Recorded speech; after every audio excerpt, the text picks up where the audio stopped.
China mga tol, nakikiusap at hinihimok na ang Japan na itigil na daw ng Japan ang panghaharas sa kanila. No, pag-usapan natin to mga tol, samahan ninyo ako.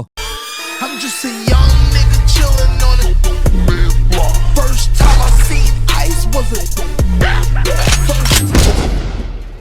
Alright mga kapatid, magandang araw sa inyong lahat. Welcome ulit sa ating bagong video, reaction, review, commentary, opinion, criticism at kung ano-ano pa. Bago natin to simulan mga tol, konting recap lang, no. Nitong nakaraan ay naging mainit ang palitan ng dalawang bansa, palitan ng sagutan nitong dalawang bansa, nitong China at Japan, na nag-ugat mga tol doon sa pahayag ng Prime Minister ng Japan na kung sakasakali daw magkakaroon ng sagupaan etong China at saka Taiwan, mapipilitan daw ang Japan na pakilusin, immobilize yung kanilang hukbong sandatahan. Which is hindi nagustuhan niya ng China mga tol, dahil para sa kanila ito'y tahasang pangingialam, dahil ang problema ng China at saka Taiwan ay internal problems daw at sila lamang daw dapat ang makalutas niyan. Walang pwedeng magbigay ng komento at walang pwedeng mangialam. So ngayon, nagde-demand ang China na bawiin ng Japan etong kanilang mga pahayag mga tol. Tapos mula no, nagkakaroon na sila ng palitan ng mga sagutan, pakitaan ng mga puwersa.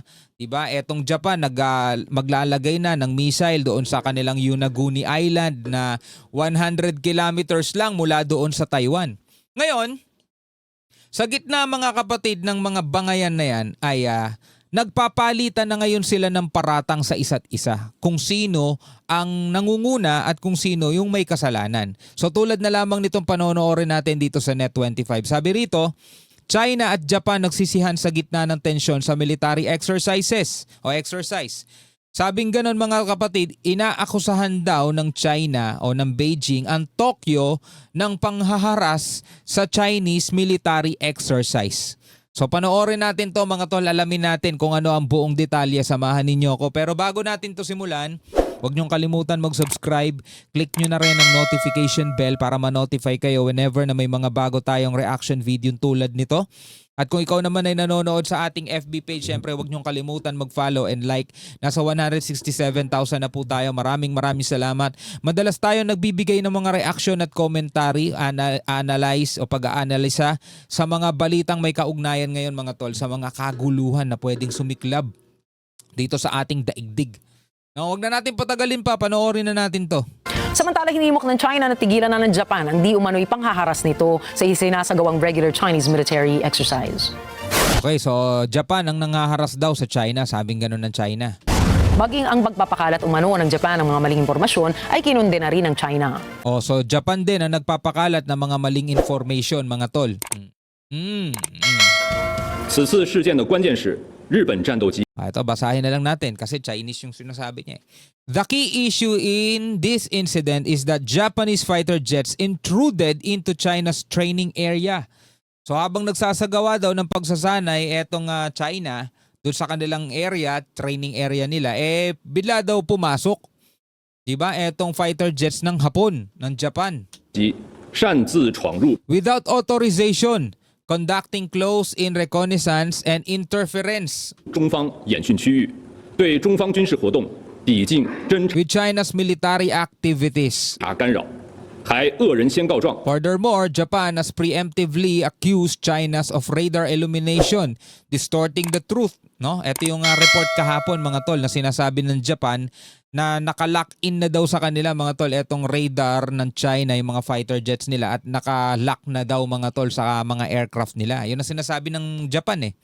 炒作所谓雷达照射问题，颠倒黑白， Shifting blame and misleading the international community. Sabing ganon.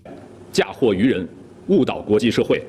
中方对此 China expresses its strong dissatisfaction and firm opposition to this and has lodged 强烈不满，坚决反对，已向日方提出严正交涉 a 和 solemn 强烈 representation and strong protest with Japan. 抗议。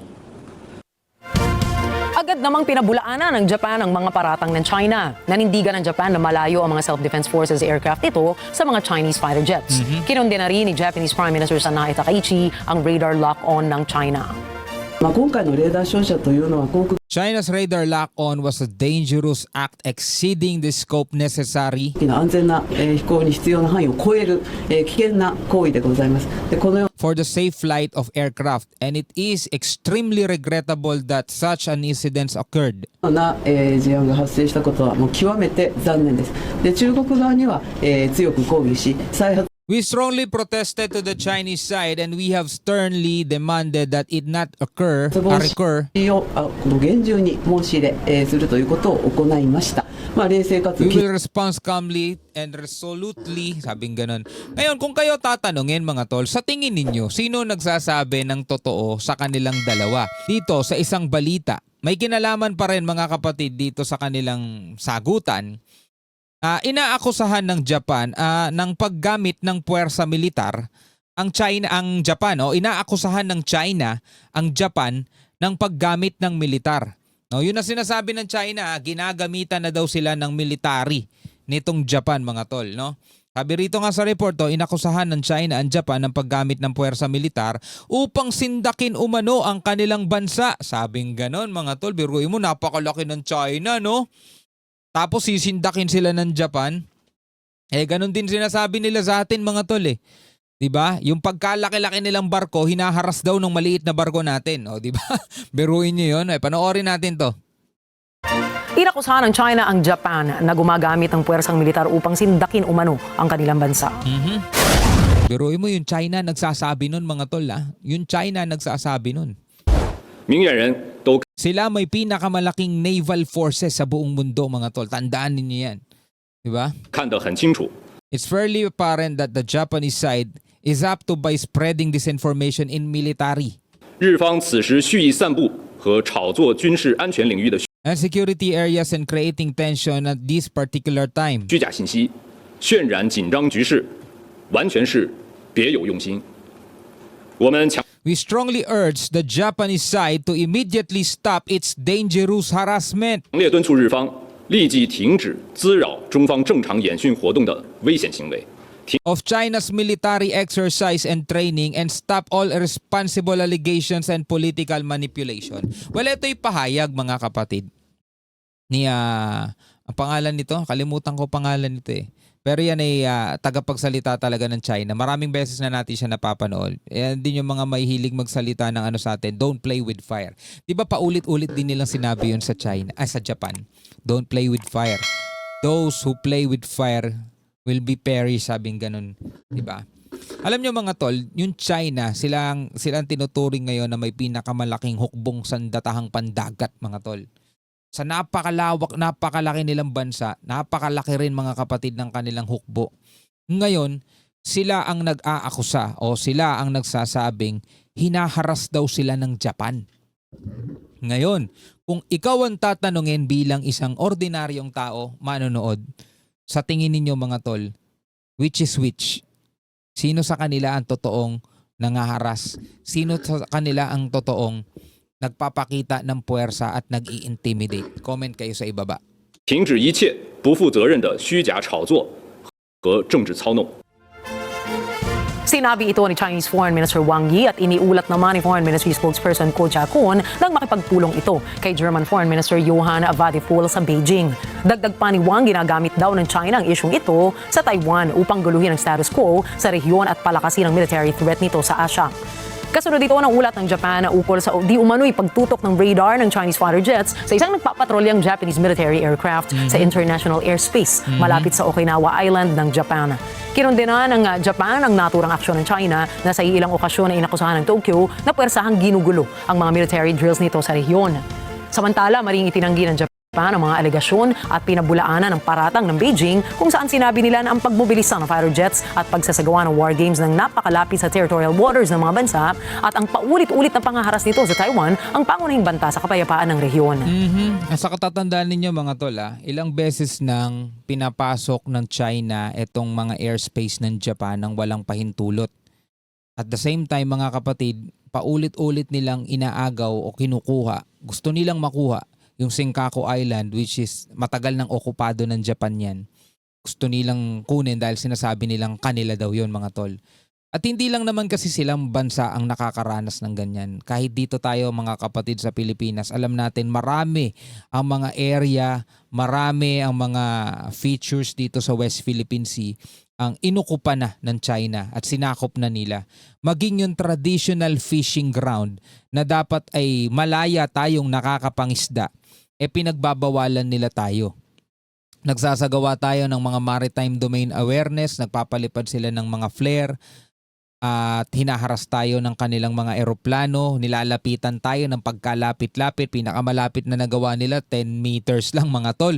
Mula sa eroplano natin 10 meters lang nandoon na yung eroplano nila, biruin mo ganong kalapit.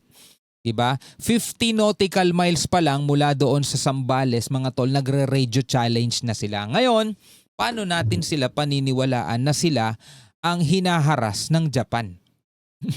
Diba? Ang hirap kasi mga tol Ang hirap kasi maniwala sa isang bansang kitang-kita na natin yung ginagawa nilang aksyon 自衛隊は安全な距 Though we have been informed that the self-defense forces aircraft maintain a safe distance. 離を保ちながら対力侵犯措置の Hindi natin sa pinagtatanggol ang Japan mga tol. Actually, di ba, may problema rin tayo sa Japan. Dati pa yon. Pero ngayon kasi, ano na natin sila kaalyado na natin sila. In fact, marami na nga silang tulong na naibigay sa atin. Nagbigay pa sila sa atin ng mga barko, di ba, mga warship.